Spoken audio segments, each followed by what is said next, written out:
Welcome to this explainer. Today, we're unpacking a story out of Dhaka that, honestly, it's completely shaken the nation. We're looking at the tragic passing of an elderly woman in a Mirpur flat, and then we're going to dive into the specific legal framework in Bangladesh, laws that were literally designed to stop this exact thing from happening.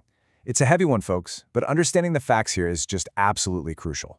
Let's get right into it. Okay, let's start with a really stark reality.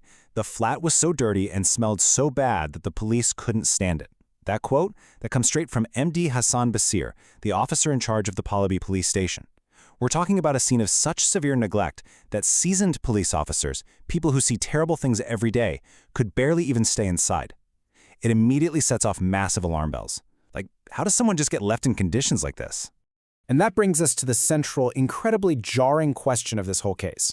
You see, the victim, Nurjahan Begum, who was in her 70s, she wasn't someone who had fallen through the cracks of society, at least not in the traditional sense.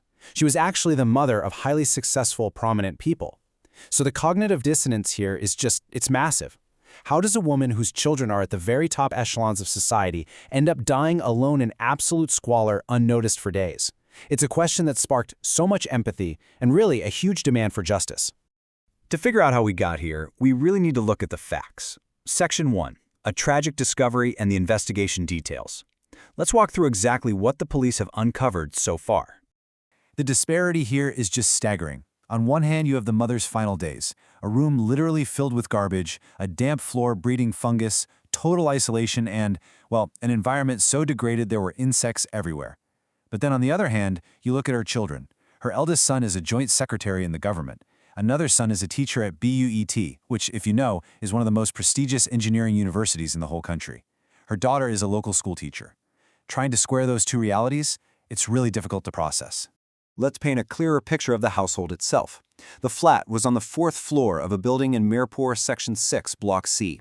Nurjahan Begum lived there with her daughter, the school teacher, who is in her 40s and widowed. Now, there were no kids in the house.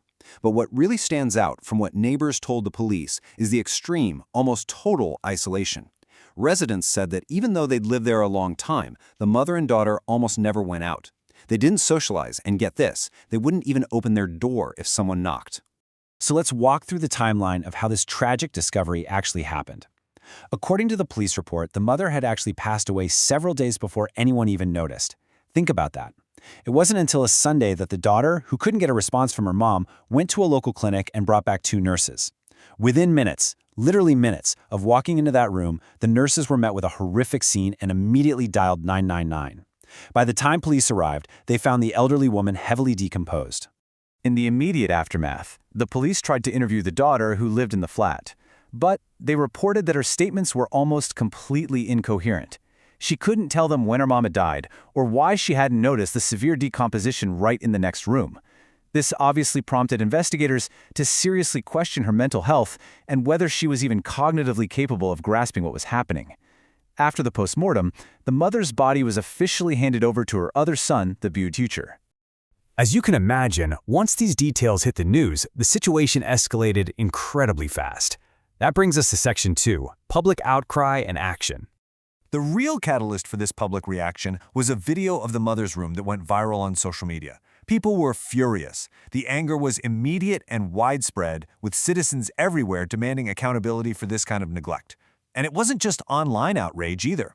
A Supreme Court lawyer, Sharif Sarkar, stepped up and filed a writ petition in the High Court.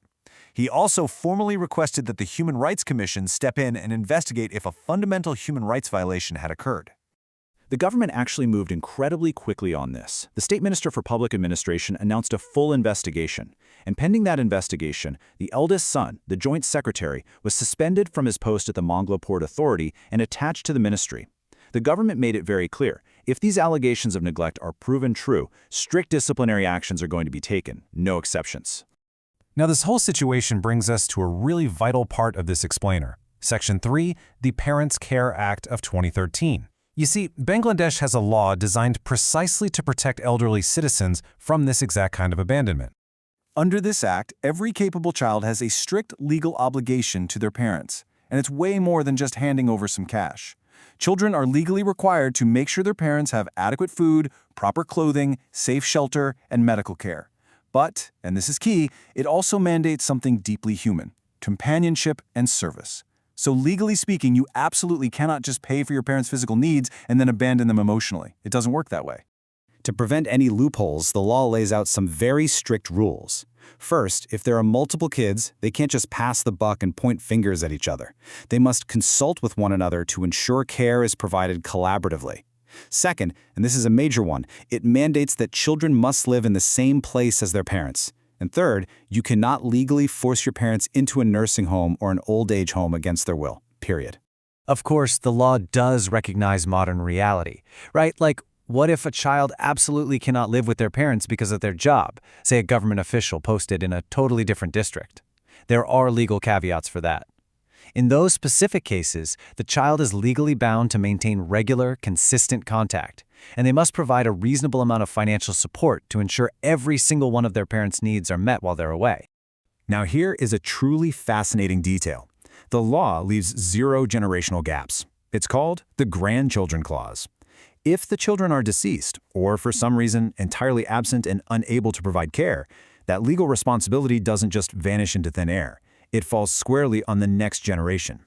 Grandchildren are legally required to step up and care for their grandparents under the exact same rules of the 2013 Act. But as we know, laws are only as effective as their enforcement. Let's get into Section 4, penalties for neglect. What actually happens when you violate these duties? Well, let's start with this number, 100,000. That represents the financial severity we're talking about here. If a child is found guilty of neglecting their elderly parents and violating the act, they face a maximum fine of 1 lakh or 100,000 Dhaka. But it doesn't stop at your wallet. The law carries serious criminal weight too. Violators can face up to 3 months in prison. This effectively criminalizes the neglect of elderly parents. It takes it from being just a private, sad family issue and turns it into an actual offense punishable by the state. And the lawmakers really cast a wide net to make sure people comply. The Act explicitly states that if anyone, and it specifically mentions spouses, like a son-in-law or daughter-in-law, or even other relatives, if they actively hinder or prevent a child from caring for their parents, that person faces the exact same punishment, a 1 lakh Dhaka fine and up to 3 months in jail. Basically, you cannot legally stand in the way of someone trying to care for their mom or dad. To put the power of this legislation into perspective, listen to this quote from Supreme Court lawyer advocate Manzil Murshid. He calls it an epic-making law. But he also points out the catch. While the law looks great on paper, the real challenge is actually making people aware of it and enforcing it. He argues that if we actively apply this law and start setting legal precedents, society could genuinely prevent horrifying incidents like the one in Mirpur from ever happening again. Which brings us to our final thought for this explainer. The Parents' Care Act is robust. It's incredibly strict, and yet Nurjahan Begum still passed away in total isolation and squalor, while her highly successful children lived their lives. When a powerful law exists, but it's still somehow not enough to prevent a tragedy of this magnitude, how can we as a society better protect our elderly? Are we talking about stricter enforcement, better community check-ins, or do we need a fundamental shift in our social values? It's a really heavy question, but it's one we absolutely have to ask. Thank you so much for joining me today to unpack this really complex, vital topic. Take care.